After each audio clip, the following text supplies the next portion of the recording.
ஒன்று சாமுவேல் அதிகாரம் 20. தாவீது ராமாவுக்கடுத்த நாயோதிலிருந்து ஓடிப்போய் யோனத்தான் முன்பாக வந்து, உம்முடைய தகப்பன் என் பிராணனை வாங்க தேடுகிறாரே, நான் செய்தது என்ன? என் அக்கிரமம் என்ன? நான் அவருக்கு செய்த துரோகம் என்ன? என்றான். அதற்கு அவன், அப்படி ஒரு காலும் வராது, நீர் சாவதில்லை. இதோ, எனக்கு அறிவிக்காமல் என் தகப்பன் பெரிய காரியமானாலும் சிறிய காரியமானாலும் ஒன்றும் செய்கிறதில்லை. இந்த காரியத்தை என் தகப்பன் எனக்கு மறைப்பானேன்? அப்படி இருக்க மாட்டாது என்றான். அப்பொழுது தாவீது, உம்முடைய கண்களில் எனக்கு தயை கிடைத்தது என்று உம்முடைய தகப்பன் நன்றாய் அறிவார். ஆகையால் யோனத்தானுக்கு மனநோவு உண்டாகாதபடிக்கு அவன் இதை அறிய போகாது என்பார். மரணத்திற்கும் எனக்கும் 1 அடி தூரம் மாத்திரம் இருக்கிறது என்று கர்த்தருடைய ஜீவனையும் உம்முடைய ஜீவனையும் கொண்டு நிச்சயமாய் சொல்லுகிறேன் என்று மறுமொழி சொல்லி ஆணையிட்டான். அப்பொழுது யோனத்தான் தாவீதை பார்த்து, உமது மன விருப்பம் இன்னது என்று சொல்லும், அதின்படி உமக்கு செய்வேன் என்றான். தாவீது யோனத்தானை நோக்கி, இதோ, நாளைக்கு அமாவாசி, நான் ராஜாவோடே பந்தி இருந்து சாப்பிட வேண்டியதாயிருக்கும்.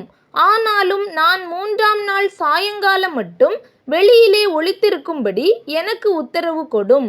உம்முடைய தகப்பன் என்னை குறித்து விசாரித்தால், தன் ஊராகிய பெத்லெகேமிலே தன் குடும்பத்தார் யாவரும் வருஷத்துக்கு 1 தரம் பலியிட வருகிறபடியால் தாவீது அவ்விடத்திற்கு போக என்னிடத்தில் வருந்தி கேட்டான் என்று நீர் சொல்லும். அதற்கு அவர், நல்லது என்றால் உம்முடைய அடியானுக்கு சமாதானம் இருக்கும். அவருக்கு எரிச்சல் உண்டானால் அவராலே பொல்லாப்பு தீர்மானப்பட்டிருக்கிறது என்று அறிந்து கொள்வீர். ஆகையால் உம்முடைய அடியானுக்கு தயை செய்ய வேண்டும். கர்த்தருக்கு முன்பாக உம்முடைய அடியானோடே உடன்படிக்கை பண்ணியிருக்கிறீரே. என்னில் ஒரு அக்கிரமம் இருந்ததேயானால் நீரே என்னை கொன்று போடும். நீர் என்னை உம்முடைய தகப்பனிடத்துக்கு கொண்டு போக வேண்டியது என்ன என்றான். அப்பொழுது யோனத்தான், அப்படி உமக்கு வராதிருப்பதாக. உமக்கு பொல்லாப்பு செய்ய என் தகப்பனாலே தீர்மானித்திருக்கிறது என்று நான் நிச்சயமாய் அறிந்தேனானால் நான் அதை உமக்கு அறிவிக்காதிருப்பேனா என்றான். தாவீது யோனத்தானை நோக்கி, உம்முடைய தகப்பன் கடினமான உத்தரம் சொன்னால் அதை யார் எனக்கு அறிவிப்பார் என்றான். அப்பொழுது யோனத்தான் தாவீதை பார்த்து, ஊருக்கு வெளியே போவோம் வாரும் என்றான்.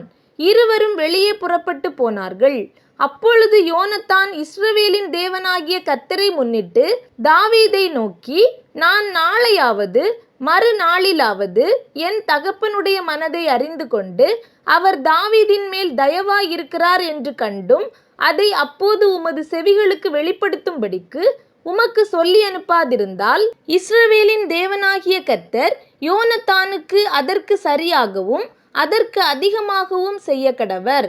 ஆனாலும் உமக்கு தீங்கு செய்ய என் தகப்பனுக்கு பிரியமாயிருந்தால் அதை உமது செவிகளுக்கு வெளிப்படுத்தி நீர் சமாதானத்தோடே போகும்படிக்கு உம்மை அனுப்பிவிடுவேன். கர்த்தர் என் தகப்பனோடு இருந்தது போல் உம்மோடும் இருப்பாராக.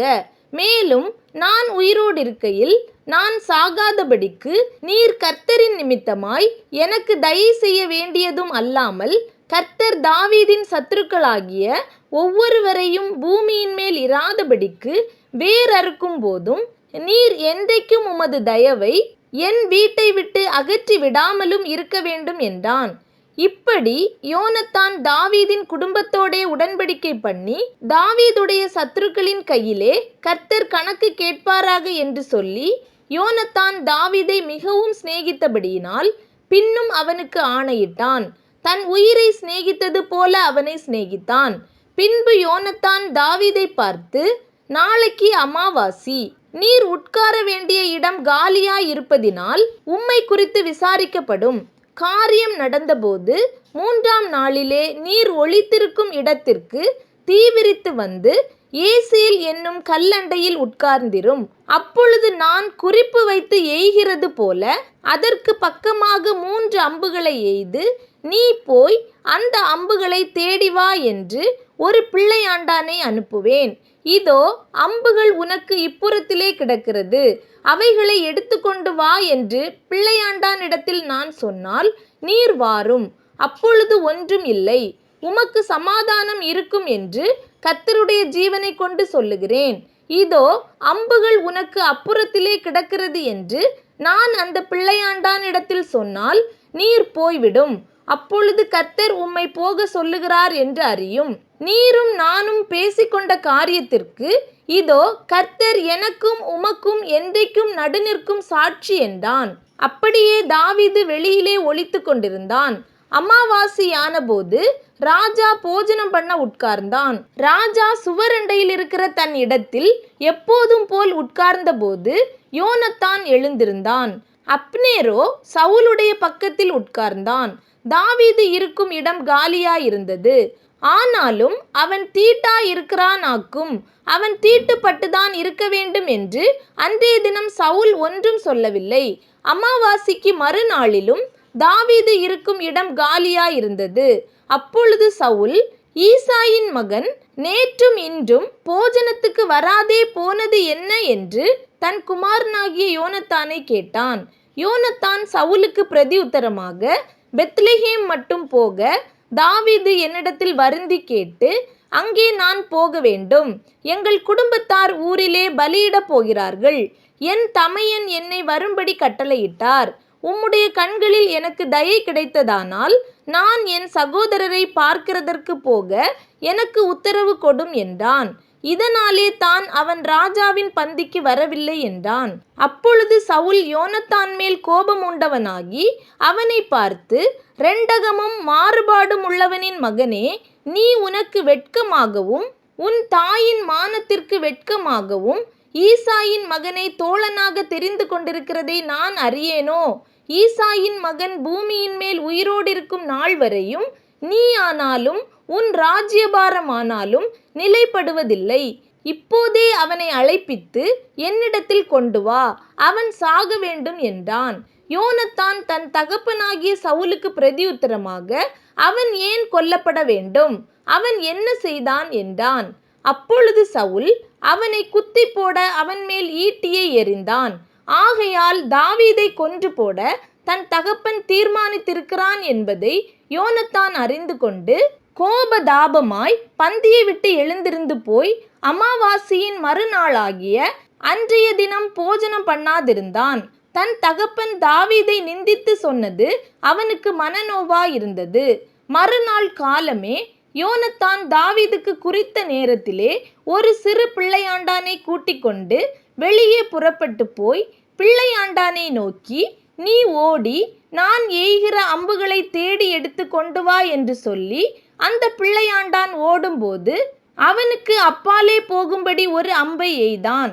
யோனத்தான் எய்த அம்பிருக்கும் இடம் மட்டும் பிள்ளையாண்டான் போனபோது, அம்பு உனக்கு இன்னும் அப்பால் இருக்கிறது அல்லவா என்று யோனத்தான் பிள்ளையாண்டானுக்கு பிறகே இருந்து கூப்பிட்டான். நீ தரித்து நிற்காமல் தீ விரித்து பொட்டென போ என்றும் யோனத்தான் பிள்ளையாண்டானுக்கு பிறகே இருந்து கூப்பிட்டான். அப்படியே யோனத்தானின் பிள்ளையாண்டான் அம்புகளை பொறுக்கி தன் எஜமானிடத்தில் கொண்டு வந்தான். அந்த காரியம் யோனத்தானுக்கும் தாவீதுக்கும் தெரிந்திருந்ததே அல்லாமல் அந்த பிள்ளையாண்டானுக்கு ஒன்றும் தெரியாதிருந்தது. அப்பொழுது யோனத்தான் தன் ஆயுதங்களை பிள்ளையாண்டானிடத்தில் கொடுத்து, இவைகளை பட்டணத்திற்கு கொண்டு போ என்றான். பிள்ளையாண்டான் போன பின்பு தாவீது தென்புறமான இடத்திலிருந்து எழுந்து வந்து தரையிலே முகங்குப்புற விழுந்து 3 விசை வணங்கினான். அவர்கள் ஒருவரை ஒருவர் முத்தஞ்செய்து அழுதார்கள். தாவீது மிகவும் அழுதான். அப்பொழுது யோனத்தான் தாவீதை நோக்கி, நீர் சமாதானத்தோடே போம்.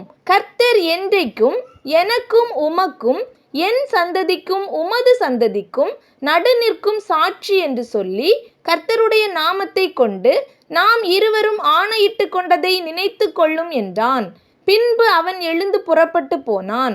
யோனத்தானோ பட்டணத்திற்கு போய்விட்டான்.